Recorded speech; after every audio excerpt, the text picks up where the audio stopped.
Stop doing this for your lower back. Ever wonder why your lower back pain doesn't get any better? You're probably just treating it like a spine problem and not a full body problem. Lower back pain, including disc injuries, is usually caused by a bunch of different factors, and it's never just one cause.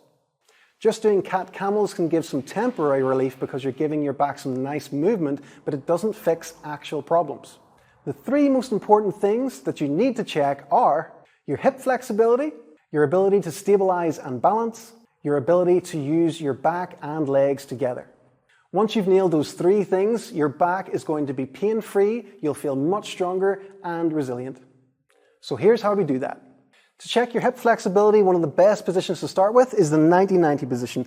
Your hips are ball and socket joints and they love to rotate. So this externally rotates and internally rotates the hips. So you want to work on this position and make it more comfortable. As Jenny's doing here, she's swapping side to sides without having the hands down. If you find that's too hard at the start, then you can put the hands down and work on just changing from side to side in an assisted way, and it will improve over time. Take special note if one side's a lot tighter than the other. So if Jenny was able to sit up easily on one side, but as soon as she swapped to the other side, then she's fallen over or getting really crampy, she wants to spend a lot longer on that side to try and even those out. If you notice that, you could have tightness on one side of the back in the glute, or have piriformis syndrome, or even sciatica. So this is a great one to start with.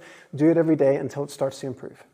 Single leg balance is incredibly important to work on. This is your overall core and hip stability that we're talking about here. So you want to be able to stand on each leg individually for a minimum of 30 seconds. Ideally, you want to get to a point where you could do this all day long. You can even do it with your eyes closed as well. When you start to get the hang of that and your body's more confident with itself, then you want to make it harder again. How do we do that? We get some balls. Oh, one take. From there, Jenny is then going to step back a little bit. We are both going to go on one leg. So this is great if you have a partner to work with. Then we can work on passing the balls to each other while trying to keep balance the whole time.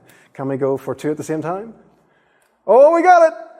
Oh, we got it. So this, you're having to reactively balance the whole time. You're working on your hand-eye coordination as well. And you can start to make it a little bit more fun by doing awkward throws. So the person has to work a bit harder and stabilize themselves. Absolutely great thing to do. If you spend 5 minutes working on that, anytime you set the foot down, swap legs, doing all that is going to give you all kinds of yumminess to the core and the hips, and it's just going to make your body feel all over more coordinated. Way better to have some randomized chaos than being strict and controlled all of the time. If you're like Jenny and you don't have any friends, you can do it by yourself.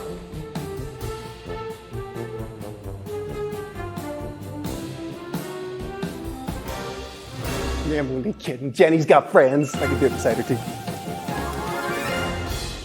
Coordination and balance are so underrated when it comes to getting rid of pain. Spending 5 minutes working on things like this is way more effective than doing 1,000 cat camels. Our third principle is knowing how to load your hips correctly and not just bend from the spine all the time. So it's not that bending your spine is bad, it's just you want to be able to know the difference if you're lifting something heavy, for example. The deadlift can sound quite scary and like a movement that injures people, but not knowing how to hinge at the hip, which this is called, is more dangerous. You don't need to learn how to deadlift heavy, but you do need to know how to do the technique. So what Jenny's doing here is practicing pushing her hips back and not moving from the spine at all. So if we were to see if Jenny's spine was to round at the back here, then we wouldn't quite be there yet. So you want to actually film yourself from a side angle and get yourself to a point that you know that you're loading the hips. You should feel the glutes stretch out and the hamstring stretch out, and your back should stay in the same position. Practice this without any weight at first.